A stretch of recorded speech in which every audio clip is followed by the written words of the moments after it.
Boa noite, pessoal. Meu nome é Felipe Barbugiani e vou apresentar para vocês hoje um recorte dos fundamentos epistemológicos da psicologia complexa.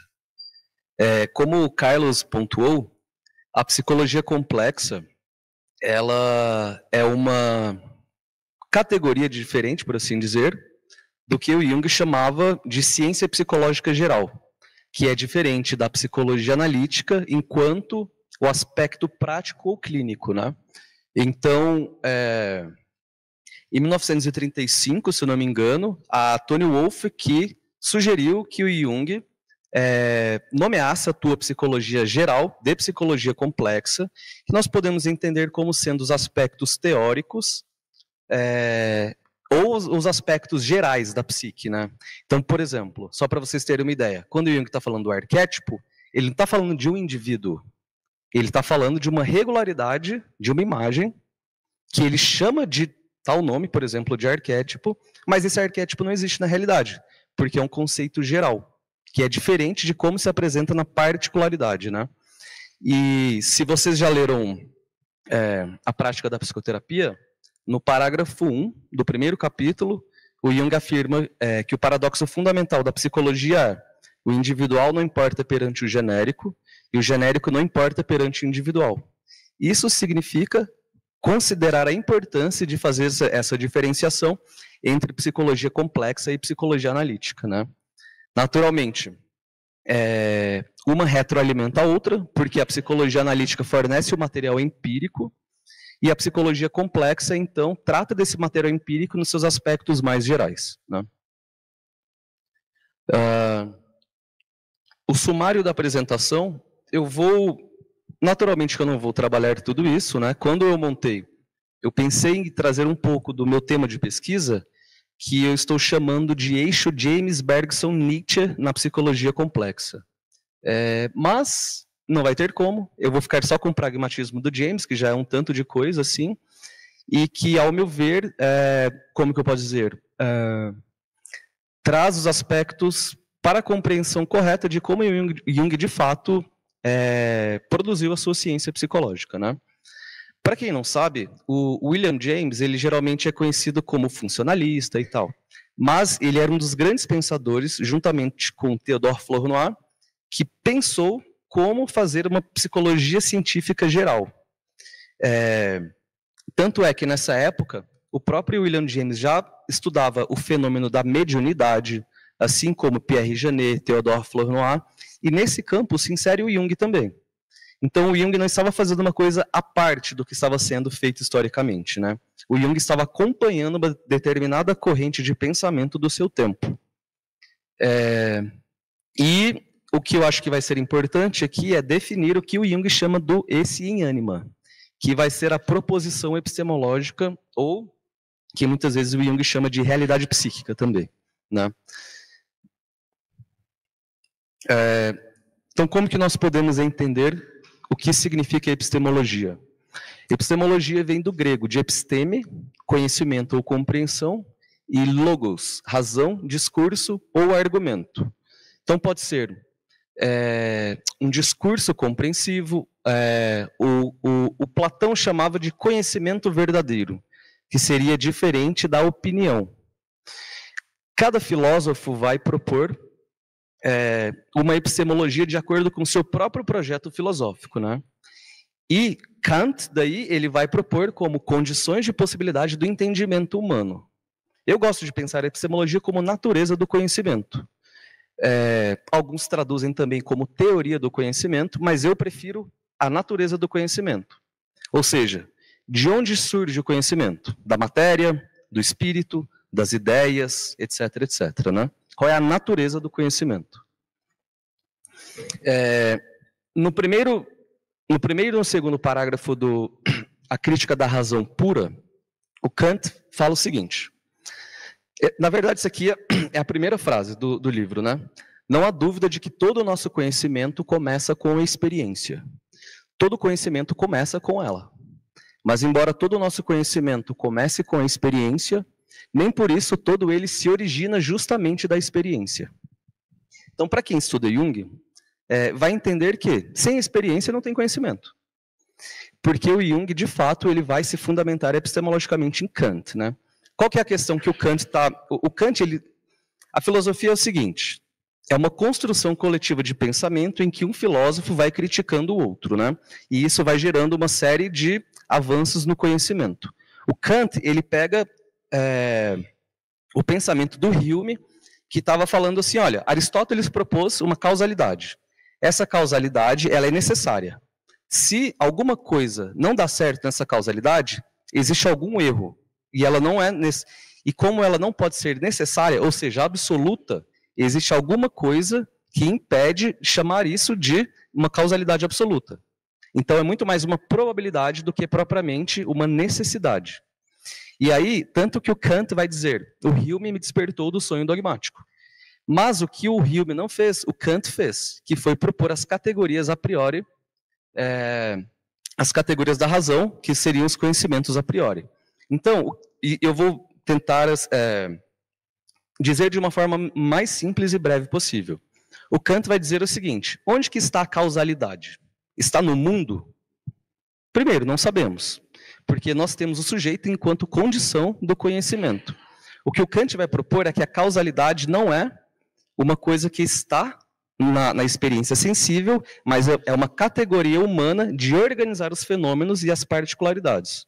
Então, a causalidade, ela não é um conhecimento que se obtém com a experiência. É um conhecimento a priori que organiza as experiências de acordo com a sequência de causalidade, né? E o Kant vai propor também o conhecimento a posteriori, que seriam os conhecimentos empíricos.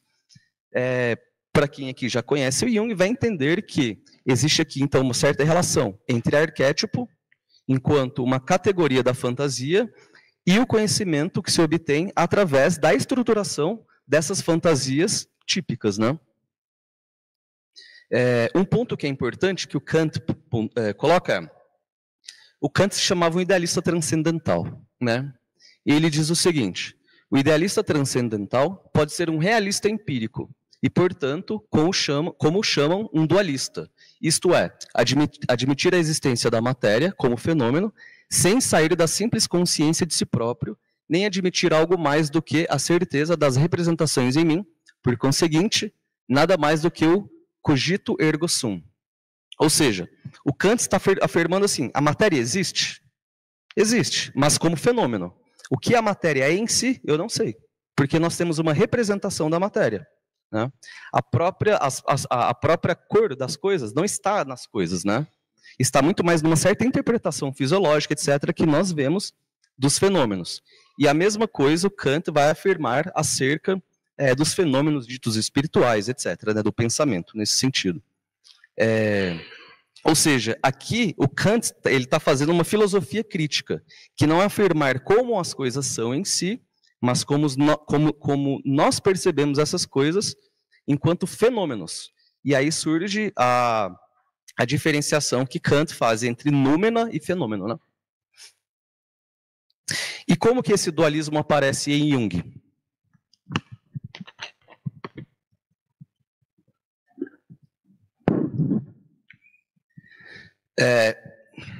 Em cartas, o Jung afirma, né? Epistemologicamente me posiciono em Kant, o que significa que uma afirmação não postula seu objeto. Ou seja, quando o Jung fala de Deus, do que ele está falando?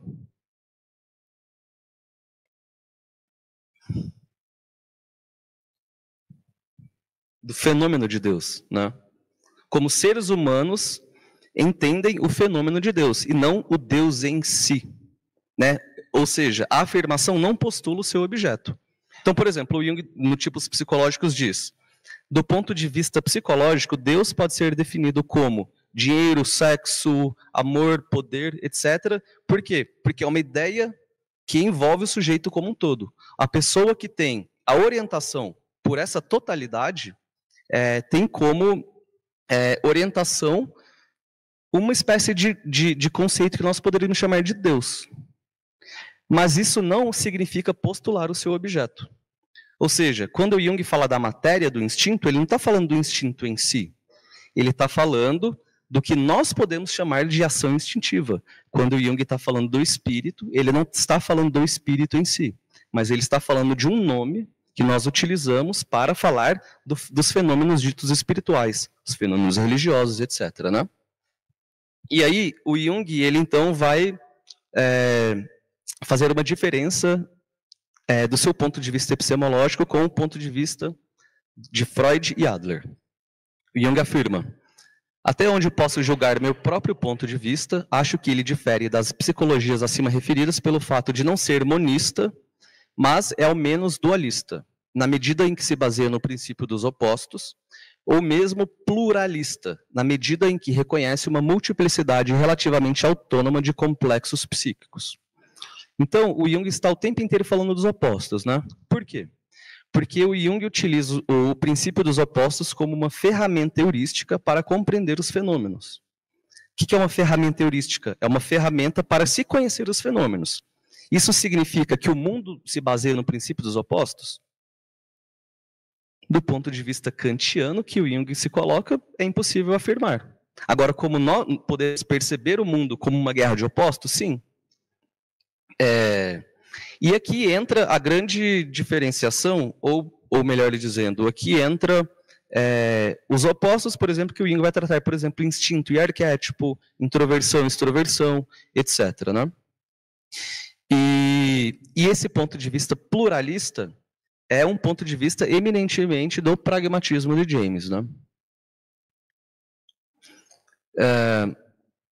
O Jung afirma: devemos agradecer especialmente a Bergson sua defesa do irracional, concedendo-lhe o direito de existência. A psicologia terá que adaptar-se ao reconhecimento de um pluralismo de princípio, embora isso não agrade muito ao espírito científico. Este é o único caminho que evitará o impasse da psicologia. Neste particular, a psicologia deve muito ao trabalho precursor de William James. Então você tem uma referência direta aqui do Jung demonstrando como o James é importante para a construção do que o Jung está chamando de psicologia moderna ou psicologia geral, assim como o Henri Bergson, né?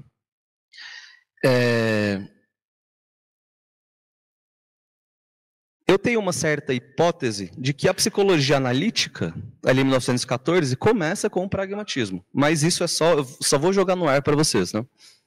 Começa quando o Jung se filia ao pragmatismo de James. Por quê?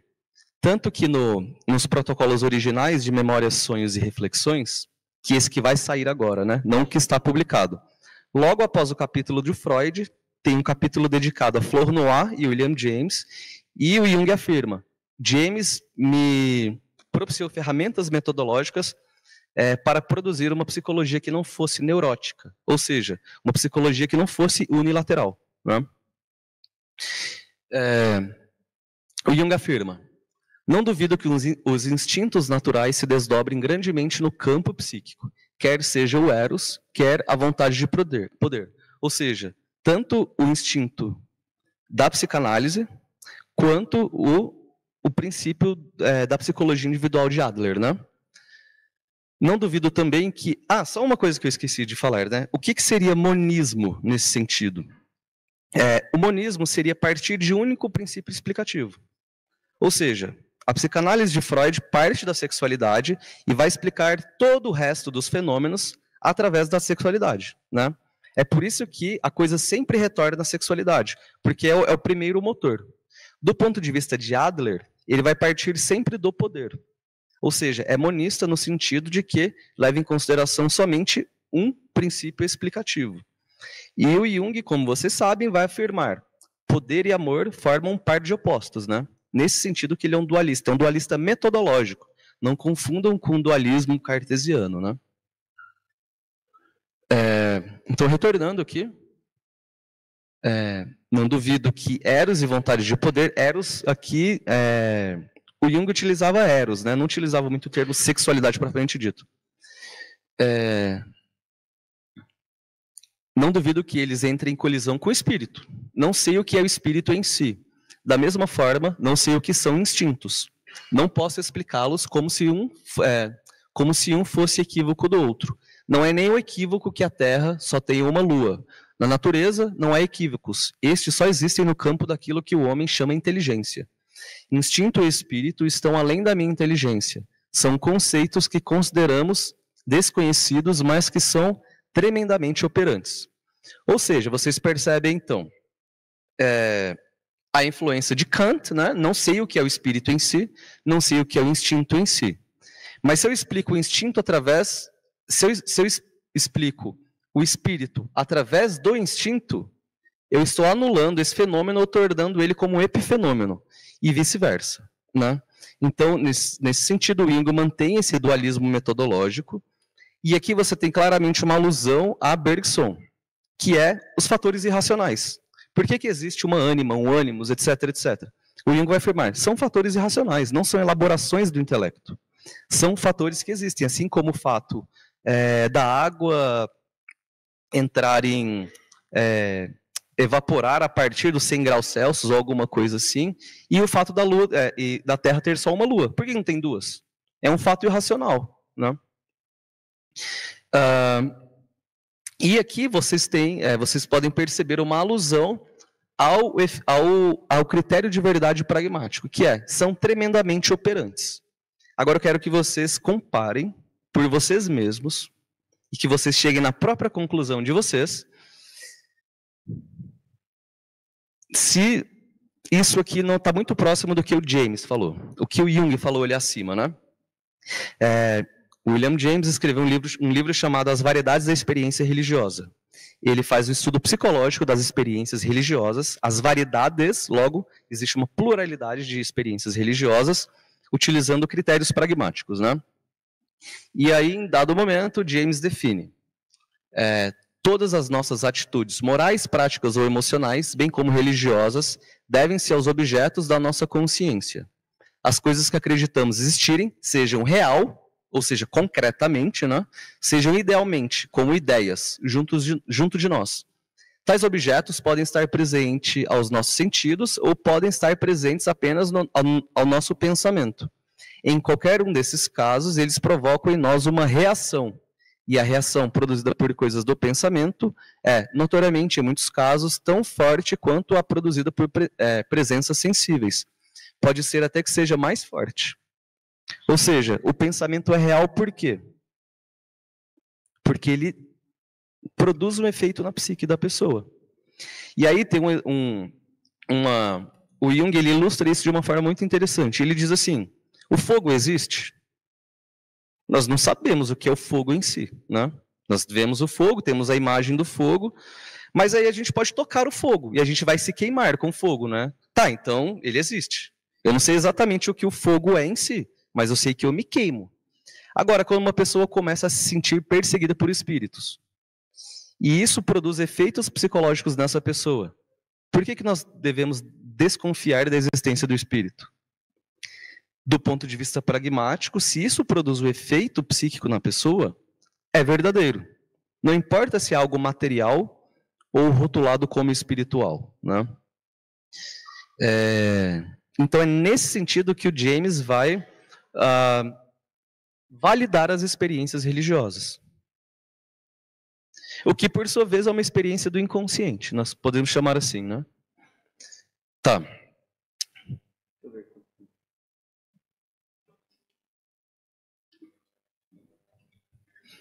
Quais são as questões importantes que o James coloca, né? Primeiro, a questão da equação pessoal é tratada primeiramente pelo William James como um problema epistemológico e para se formular uma psicologia geral, né? A equação pessoal, falando rapidamente, ela surge no campo da astronomia por volta de 1780 alguma coisa, lá em Greenville, alguma coisa assim. E você tinha uma pessoa que trabalhava para o seu chefe, ele estava fazendo cálculos estelares, e aí o chefe percebeu que os cálculos desse rapaz estavam atrasados. Logo, ele concluiu que eram cálculos errados. Só que o chefe, e o chefe falando, os meus cálculos estão certos, né? Um tempo depois se descobriu que os cálculos desse rapaz não estavam errados, mas simplesmente atrasados, e que várias pessoas tinham cálculos atrasados. Ou seja, as pessoas observavam os mesmos trânsitos estelares, mas elas anotavam com atrasos de segundos, né? Isso ficou chamado de equação pessoal. E aí o James propõe, tá, então como que nós podemos pensar numa psicologia geral, científica, objetiva, se existe a questão da equação pessoal? Se existe na observação dos trânsitos estelares, é muito mais complicado do ponto de vista da observação da mente das pessoas, da psique, né? E aí o que o James propõe nas suas conferências do pragmatismo? Ele torna a questão da equação pessoal mais ampla e propõe 2 temperamentos opostos, o tender-minded e o tough-minded. O primeiro é caracterizado como sendo racionalista, pois segue princípios. Intelectualista, idealista, otimista, religioso, livre, arbitrista, monista e dogmático. O segundo é empírico, pois segue fatos. Sensacionalista, de sensação, né? Materialista, pessimista e religioso, fatalista, pluralista, cético. Ele propõe esses 2 temperamentos como 2 tipos de temperamento que foram o embate de toda a filosofia ocidental, né? Toda a construção da filosofia ocidental. E também isso tem no campo artístico e outras áreas, né? O que o Jung vai perceber aqui? Que o James estava descrevendo o conflito entre Freud e Adler. Ao contrário, Freud e Adler, né? Porque isso aqui, evidentemente, é um tipo de pensamento extrovertido, e isso aqui é, evidentemente, um tipo de pensamento introvertido. No sentido de que aqui, a matéria predomina sobre as ideias que são construídas, e aqui as ideias predominam sobre a percepção material. Acho que eu vou falar disso um pouco mais para frente. Mas, enfim... E aí, o que o James propõe, então? O método pragmático seria um método para assentar disputas metafísicas. O mundo é um ou muito? Existe o livre-arbítrio ou não? O método pragmático seria um método para solucionar esses conflitos que eram insolucionáveis. Porque desde Kant, esses conflitos não foram solucionados. Eles foram unilateralizados, por assim dizer. Por exemplo, se vocês pegam Hegel, Schelling, eles vão dar uma preferência ao idealismo, mas eles não solucionam a questão dos opostos, né? Enquanto o próprio Jung afirma isso, né? Desde Kant o problema dos opostos não foi solucionado, né? Tanto que o Jung vai tentar fazer isso no tipos psicológicos, só que daí tentando solucionar isso através da questão psicológica. Gente, como que tá para vocês? Está muito claro? Tá claro? Tá muito claro é pedir demais, né? Está muito abstrato, como dizem por aí? Ou não? O James vai propor assim, os fatos são bons, os princípios são bons também. Nós não precisamos excluir nenhum nem outro, né? Por exemplo, para explicar a liberdade, é preciso abdicar da ideia de necessidade. Se a natureza é regida por relações de causa e efeito, por que diabos o ser humano teria liberdade? E nem outra coisa no mundo não, né? Então, essa é a grande questão. E aí o James vai propor, então, o método pragmático, ele leva a você se filiar ao empirismo, né, em detrimento do racionalismo, ao nominalismo e ao pluralismo. Eu vou passar rápido aqui porque acho que não vai dar tempo de falar tudo, né? Mas isso aqui é importante porque o James vai dizer... o pragmatismo é tanto um método, mas é uma certa teoria da verdade também, uma certa concepção de verdade. A verdade de uma ideia não é uma propriedade estagnada nessa ideia, acontece ser a verdade uma ideia. Esta torna-se verdadeira, é feita verdadeira pelos acontecimentos.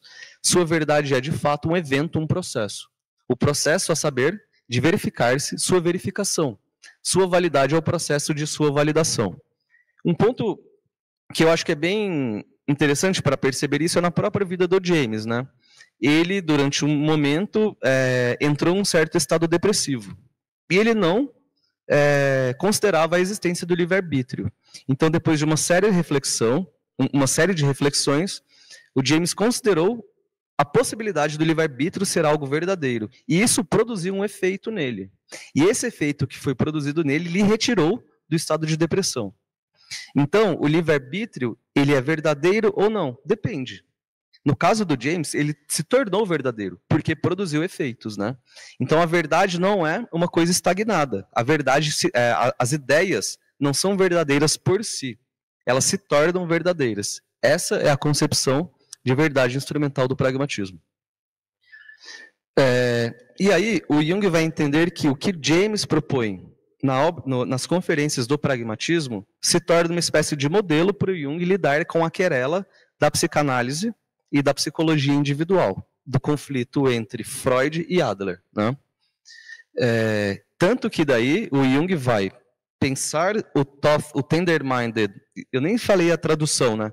O tender-minded seria o espírito suave, ou racionalista. E o tough-minded seria o espírito duro, né? O materialista. E o Jung vai parafrasear isso em termos de introversão e extroversão, né? Isso aqui só mostrando a importância do pragmatismo, né? O Jung ele tece algumas críticas ao pragmatismo, mas ao mesmo tempo ele tece uma série de elogios, como por exemplo, afirmando que James ele tem o mérito de ter apontado pela primeira vez, né, a importância dos temperamentos no pensamento, na formação do pensamento filosófico, ou seja, na epistemologia. E a concepção pragmática vai conciliar as oposições. Você não precisa excluir uma em detrimento da outra. As duas podem ser levadas em considerações. E a oposição das duas verdades exige uma atitude pragmática, se quisermos fazer alguma justiça a outro ponto de vista. Então, a psicanálise, melhor dizendo, o princípio da sexualidade não precisa excluir o princípio do poder. E o princípio do poder não precisa excluir o princípio de Eros, né? E aí o próprio Jung fala, o método é imprescindível, né? Ou seja, ele é necessário. Só que falta realização criadora. Aí isso aqui vai ficar para outro momento, talvez, para falar de Bergson e Nietzsche. E aí, qual que é o fundamento epistemológico da psicologia complexa, ou psicologia analítica? O esse em anima, que é não é uma síntese, mas é antes um passo atrás que o Jung dá acerca do problema da introversão e da extroversão. O Jung afirma, para a solução é preciso um terceiro ponto de vista intermediário. Ao esse intelecto, o ser no intelecto, né, falta a realidade tangível, e ao esse in re, o ser na coisa, falta o espírito. Ideia e coisa confluem na psique humana que mantém o equilíbrio entre elas. A realidade viva não é dada exclusivamente pelo produto do comportamento real e objetivo das coisas, nem pela fórmula ideal, mas pela combinação de ambas no processo psicológico vivo, pelo esse em anima. Esta atividade autônoma da psique é um ato de criação contínua. A psique cria realidade todos os dias. A única expressão que me ocorre para designar essa atividade é fantasia. Que nós podemos pensar o seguinte, como obter conhecimento da psique? Através da atividade da fantasia. Sonhos, fantasias, etc., né?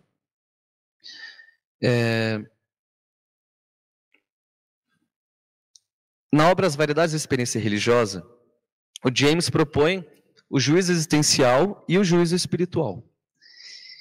O juízo existencial vai falar do estudo da origem, natureza e história da experiência religiosa.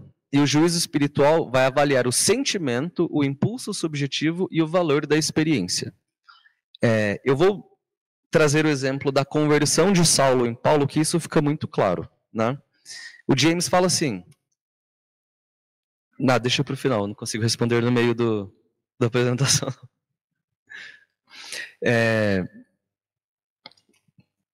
James vai criticar a posição dos médicos materialistas, que eles chamam assim, né?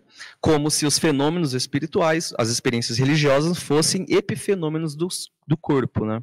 Como se fossem questão de glândulas cerebrais ou neurônios, etc. E aí, o juízo existencial... Vocês conhecem a conversão de Saulo em Paulo? Mas eu vou falar, mesmo assim. Saulo era um anticristão, ele perseguia cristãos, e a caminho de Damasco, ele tem uma visão de Cristo. Nesse momento, ele cai de joelhos e se torna cristão. E com isso, ele se torna Paulo e começa a pregar o cristianismo. O que James diz? O juízo existencial dos médicos materialistas afirmam que, na verdade, essa experiência que Saulo teve foi nada mais que um distúrbio do córtex occipital, do lobo occipital, né? Ou seja, é um epifenômeno. foi um clarão que ele viu. Na verdade, será que viu mesmo Cristo?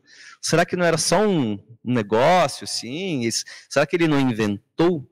Mas aí o James vai falar assim, olha, a questão é que o juízo existencial não explica a experiência, não explica o valor da experiência, não avalia o sentimento e o impulso subjetivo, né? E aí o James vai utilizar então o juízo espiritual para avaliar todas as experiências religiosas desse livro, né? E ele propõe daí, James, o critério pragmático de verdade. A experiência religiosa, ela pode não ser, de certa maneira, genuína também, por assim dizer, né? Principalmente quando falta o aspecto da emoção. Mas eu não vou entrar muito nisso, mas é importante entender isso.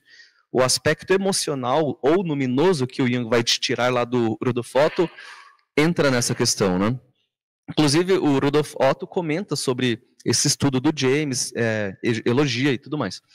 Mas James vai propor, então, a experiência traz luminosidade, tem razoabilidade filosófica e traz um certo valor moral? E aí, o Jung...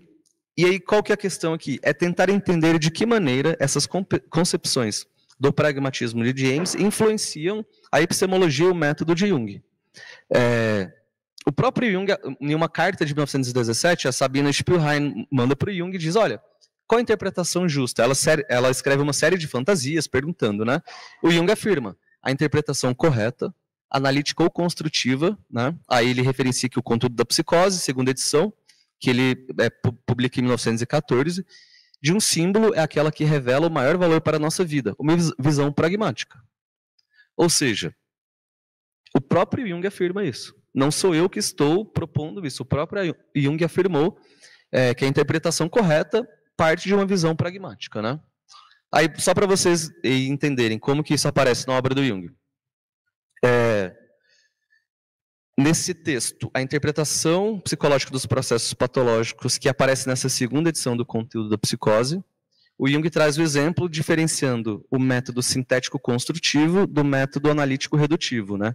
O método analítico redutivo seria alinhado com o que o Jung vai entender como sendo o método de Freud ou o método de Adler, que é interpretar a coisa a partir do prisma da sexualidade ou do poder. E aí o Jung traz o exemplo. Um jovem rapaz se encontra em um estado de estagnação, devido ao mal-estar físico, né? Sonha que um homem lhe entrega uma espada arcaica de presente. O que o Jung vai afirmar? O jovem ele teve um mal-estar físico e sucumbiu. E aí se estagnou, não queria fazer mais nada, etc, etc, etc. E ele tem esse sonho daí, que um homem lhe entrega uma espada arcaica de presente. Como que o Jung aqui, gente, ele vai afirmar que seria uma interpretação analítico-redutiva. Ele vai afirmar, trata-se do complexo paterno, sendo a espada um substituto do falo. Então, esse paciente tinha inveja do pai, ele queria ter o falo do pai, mas não tem, e por isso daí ele tem esse complexo paterno que impede que ele lute pela vida, etc, etc, do prisma do poder ele se sentir inferior e tudo mais, né? E aí aqui, gente, é o Jung que está fazendo essa interpretação, tá? Naturalmente ele dá uma certa reduzida, né? Mas, enfim. Só que daí o Jung vai propor, como seria a compreensão sintético-construtiva? O rapaz, ele associa esse homem do sonho, que nem era o pai, porque a imagem mesmo era um amigo, né? Era um homem, não era o pai. Isso já é importante. Com um amigo, ele associa com um amigo que sofreu tuberculose durante um tempo e lutou com todas as forças contra a doença e conseguiu vencer a doença. Então esse amigo, ele é associado com esse aspecto de resiliência, de luta, etc, né? E daí o paciente, ele faz as associações da espada, nós podemos chamar também de amplificação pessoal, para diferenciar das associações livres, né? Ou seja, ele pega a imagem da espada e vai amplificando com as próprias concepções subjetivas, né? Vai dizer, o rapaz, o paciente do Jung, é uma arma de ataque e defesa para lidar com a vida, é uma herança da humanidade, etc, etc, né? E daí, quando esse paciente faz esse tipo de amplificação, isso produz um efeito psíquico nele, que faz com que ele retome a sua atitude de viver a vida. Essa vontade de viver, ela é renovada de acordo com essa compreensão que entende a imagem não sendo, ou melhor, não substituindo a imagem por uma explicação teórica, mas resgatando o valor da imagem de acordo com essas amplificações pessoais, né? E aí, qual que é a questão que nós podemos perceber aqui? Que existe uma certa semelhança naquilo que James vai chamar de juízo existencial, com o que o Jung chama de análise redutiva, e uma semelhança com que o James trata de juízo espiritual, com o que o Jung chama de compreensão sintético-construtiva ou compreensão simbólica, né? Por quê? Porque o Jung está interessado...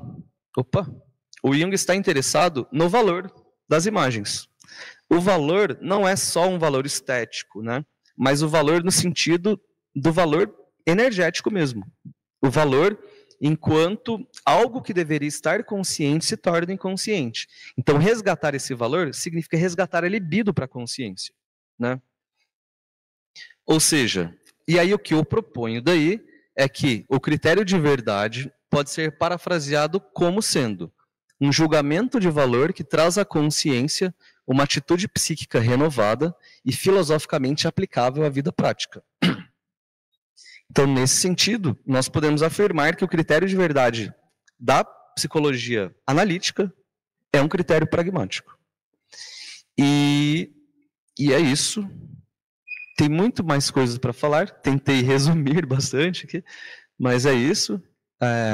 Aqui estão as referências e aqui está o meu contato.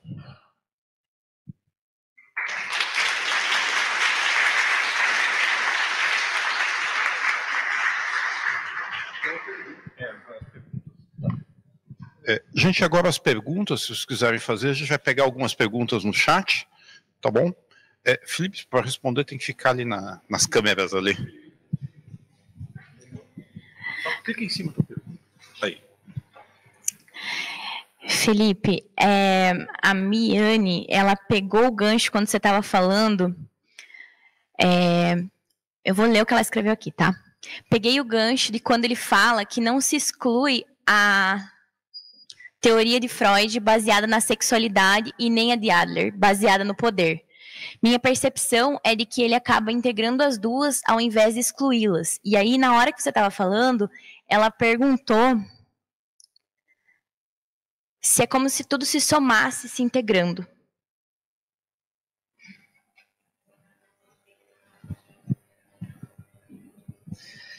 Eu acho que um ponto importante, né, que muitas vezes pode ficar mal entendido, é que ora o Jung aplicava a teoria de Freud, ora aplicava a de Adler. E não é disso que se trata. Por quê? Quando o Jung trata da psicologia de Freud, ele está entendendo que o Freud está tratando da psicologia extrovertida, enquanto Adler está tratando da psicologia introvertida. O esse ânima, de fato, seria a consideração por ambos os aspectos, né? O aspecto do poder, por exemplo, está muito mais relacionado à psicologia introvertida, enquanto o oposto seria que a psicologia extrovertida está muito mais relacionada com o aspecto do eros e tudo mais. Então, assim, o Jung não exclui o princípio, mas ele vai criticar a teoria, porque a teoria, ela não é o fenômeno, é simples assim. A explicação teórica, ela não exclui a existência do fenômeno, da sexualidade e tudo mais. Então, uma coisa que o Jung afirma, né? O problema de Freud é que ele confundiu teoria com método. Aí vocês pensam um pouco sobre isso, mas eu acho que responde a pergunta, né? Gente, eu vou aproveitar para complementar, tá certo? A Mora, se quiser também complementar alguma coisa das perguntas. Gente, lembra que eu falei das perspectivas de Jung, que Jung não se... Veja, essa ideia do perspectivismo é uma ideia mais contemporânea, tá certo?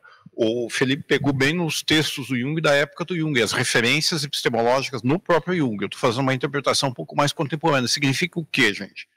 Existe uma perspectiva introvertida, ou do ponto de vista do objeto, existe uma perspectiva introvertida, desculpa, do ponto de vista da psique, e existe uma perspectiva extrovertida do ponto de vista do objeto.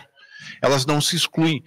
porque a psique é complexa, então a gente tem que trabalhar com essas duas. Quando Jung fala de uma perspectiva redutiva, ele está falando também de uma perspectiva causal, tá certo? E quando ele fala de uma perspectiva progressiva, finalista, ele está falando de uma perspectiva que aponta para o futuro, para um sentido, que é a análise complementando em termos clínicos, né? A gente tem uma análise da onde a gente está, da nossa biografia causal, de por que nós somos desse jeito, que ele chama de análise regressiva, tá certo? Da libido se colocando, mas para onde, significa da onde veio, biográfica, e também vai ter uma análise progressiva, para onde isso vai, tá certo? Que busca sentido.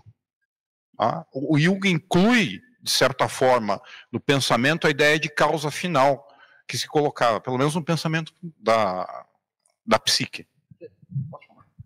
Porque isso fica muito claro quando o Jung ele se depara com os escritos do Bergson, que o Bergson vai propor uma finalidade indeterminada. Então, por exemplo, quando Aristóteles propõe as causas finais, ele vai chegar a uma certa conclusão que o ser humano, a causa final do ser humano, existe a causa primeira, né? Mas a causa final do ser humano seria viver em comunidade. Tanto que daí ele vai definir o ser humano como um ser político, né? O que o Bergson vai propor é uma finalidade indeterminada. Ou seja, existe uma certa direção, mas nós não sabemos qual é o produto final. E aí vocês já conseguem pensar num certo paralelo com o processo de individuação, né? Nós sabemos que ele acontece, agora como ele acontece é uma questão indeterminada, né? Mas isso é muito complicado de explicar em poucas palavras. Eu vou tentar traduzir um pouco mais próximo. Gente, indeterminado por quê? É um processo que inclui a psique como um todo. E a consciência é uma pequena parte da psique. Por isso a gente tem que fazer narrativas, interpretações parciais para tentar saber aonde vai, aonde se coloca. Tá certo? Se vocês pensarem, eu vou traduzir um pouco, que vale a pena. Quando ele falou muito do Kant, ele falou de fenômeno e númeno. Fenômeno é como aparece para a gente a matéria, os objetos. Númeno é como os objetos realmente são. Traduzindo isso para Jung, arquétipo. A gente não tem acesso ao arquétipo em si. A gente tem acesso ao efeito que ele se coloca para a gente. Ou seja, a imagem arquetípica. Tá certo? Veja que ele traz do Bergson, que nem você colocou de uma forma muito clara. Ele resgata a intuição, resgata o aspecto criativo. Quer falar mais alguma coisa? Pode ser. O que eu acho que é importante é que esse tipo de... nesse mesmo texto que eu propus, né, que o critério de verdade da interpretação do sonho é pragmática, porque o próprio Jung referenciou, nesse mesmo texto, o Jung vai fazer um paralelo com o elan vital do Bergson, com o seu conceito de libido, que depois vai se chamar energia psíquica, né? E o método construtivo tendo uma correspondência com o método intuitivo do Bergson. Então, daí, parte da minha pesquisa é tentar compreender de que maneira existe esse paralelo e como que o Jung reelabora isso, né? Em outras palavras, o método intuitivo seria, falando de uma forma muito geral, né? Olhar para a imagem por ela mesma e não substituir por conceitos ou teorias. Só que isso daí tem várias outras complicações, né? Mas é por isso que o Jung daí ele vai ter a preocupação em observar as imagens e não substituir as imagens por conceito, como por exemplo sexualidade, complexo do pai. Não é que seja impossível compreender esses aspectos redutivos, mas isso nunca vai explicar qual que é o sentido do sonho, porque o sentido ele é algo que aponta para o futuro.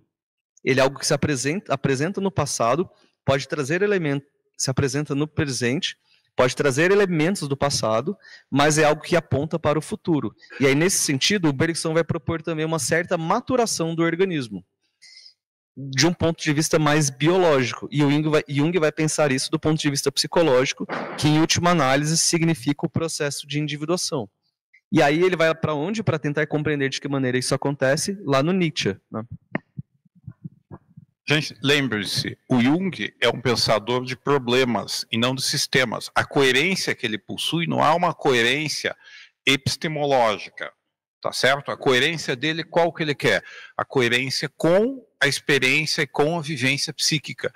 Daí a ideia do pragmatismo, tá certo? A verdade funcional. Ele não vai. A gente até tenta muitas vezes dar uma coerência à epistemologia junguiana, mas sempre vai ficar faltando alguma coisa, porque o Jung está querendo aquilo que eu falei, a representação, a teoria não é a experiência. Entenderam? Não tentem buscar no Jung a coerência, fazer um sistema perfeito, bonitinho, epistemológico. Óbvio que se tivesse, seria muito melhor para a gente estudar, mas não possui. Até porque Estou tentando fazer isso. Ele tenta fazer isso. Ajuda a gente a compreender Jung, tá certo? Mas ele vai sempre estar nessa experiência, porque aquela ideia. Você quer falar isso? João, você quer falar alguma coisa? Só provocar um pouco o Felipe. Eu fiquei pensando, cara, pensei muito aqui. Você falou, trouxe muitas ideias, assim, achei muito interessante. E tudo muito bem argumentado, né? Achei primorosa a sua apresentação. Eu fiquei pensando nessa questão do esse em ânima, né? Até como uma espécie de síntese, né? Entre o que você chamou de idealismo ou materialismo, né? Porque me veio aquela frase do Whitehead, né, que ele disse que toda filosofia ocidental é uma nota de rodapé do Platão, né? Porque, se a gente pensa bem, né, o Platão, ele não é um idealista, né, ele é um realista, né? Então, há uma espécie de relação entre o idealismo e o materialismo, né? Mesmo Aristóteles, né, que se a gente fosse pensar Aristóteles talvez como extrovertido ou materialista, mas ele sempre está voltando para essa ideia de umas categorias dadas a priori, né, uma coisa assim. Então, o idealismo e o materialismo, introvertido e extrovertido, estão sempre se relacionando de alguma maneira, e de alguma forma, o Jung, com essa questão do esse em ânima, parece ser uma resolução do problema, entende? Parece que a psicologia analítica, bom, ela é tanto uma psicologia clínica, né, uma psicologia voltada para a saúde mental, a gente pode dizer, né? Mas também tem um compromisso filosófico, né? E epistemológico, né? E é muito interessante, não acha? Gente, só para contextualizar um pouco a pergunta, o Jung vai dizer que essas tensões que ele vive de alguma coisa, que nem o João falou, se resolvem no essa em ânima, ser na alma ou ser na ânima, tá certo? É isso? Tá? Por isso que ele está dizendo esse materialismo e esse espiritualismo, parece que Jung dá uma solução também filosófica para isso, com essa ideia do ser na alma, tá certo? Mas assim, eu não vejo esse ânima como uma síntese. Eu vejo como um passo para trás. Porque daí, fazendo a comparação com o que o Bergson propõe, é exatamente isso. É se abdicar dos pontos de vista e tentar entender de onde tudo saiu. Que daí no Bergson ele vai falar da duração criadora, etc. E no caso do Jung, ele faz algo muito parecido que o James fez. Não se trata de tentar solucionar o conflito filosófico com argumentos lógicos, mas levando em consideração a premissa psicológica do pensador. Então, eu vejo muito mais como uma espécie de passo para trás, o retorno, do que propriamente uma síntese. Porque, no caso, a síntese seria o símbolo. A síntese seria o símbolo, e não a consideração por ambas as partes. Como que eu posso dizer? A fantasia não é o símbolo, é isso que o Jung vai dizer. A fantasia é uma ponte para o símbolo. E aí tem uma questão interessante que é assim, ao mesmo tempo que o Jung está tentando solucionar uma questão científica, epistemológica, ele ao mesmo tempo está falando do conflito individual. Porque a introversão e extroversão é um problema do conhecimento, mas ao mesmo tempo é um problema psíquico do ser humano. Então tem essa dupla camada que é interessante de se observar, assim, que você pontuou, dessa preocupação filosófica e moral também, moral no sentido pessoal e individual. Não esqueçam que o Jung era, antes de tudo, um psicoterapeuta clínico, tá certo? Essas questões filosóficas têm sentido na medida em que refletem um pouco a experiência que ele se coloca. Entenderam? Então, volto a insistir, a coerência epistemológica não se dá no nível do pensamento, se dá no nível da vivência ou da experiência. Gente, são quase 9h30. Pode falar. Gente, eu tô olhando vocês daqui com uma cara. E eu queria só fazer um comentário que é difícil acompanhar mesmo, tá? Até eu que tô no mestrado já, sou colega dessa galera aqui, acho difícil às vezes, mas isso perdura, tá?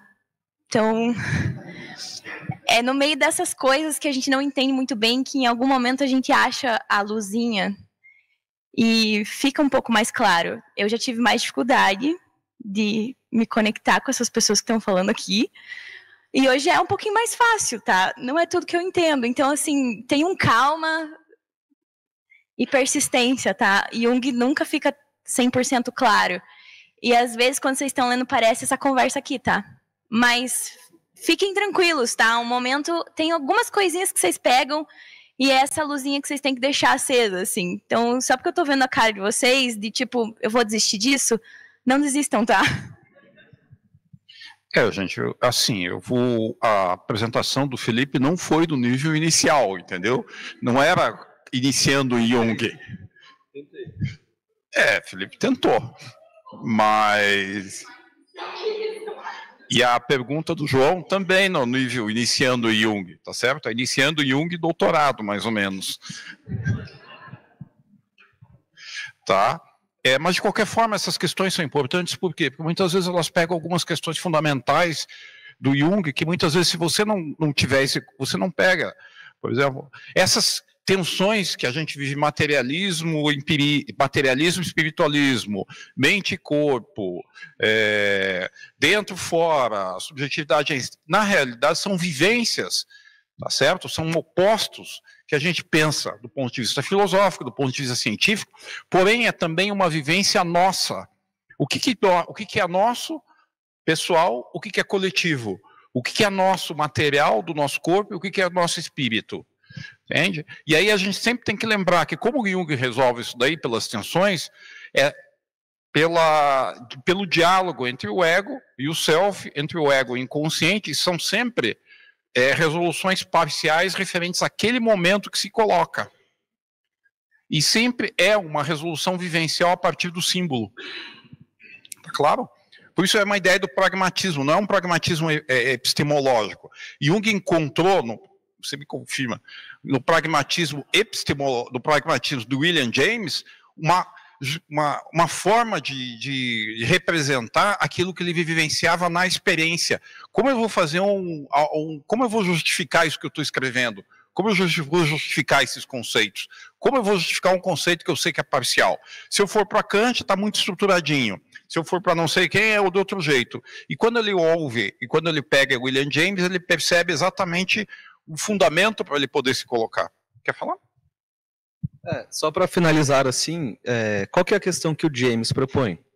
É possível, porque assim, gente, quando a gente fala de Deus e tal, existe uma discussão filosófica muito profunda sobre isso tudo, né? Não é uma banalidade, assim. E a questão que o James propõe se Deus é um fator que existe, ou que pode existir, vamos tentar compreender de que maneira isso se manifesta na particularidade, que é exatamente o que o Jung propõe a fazer.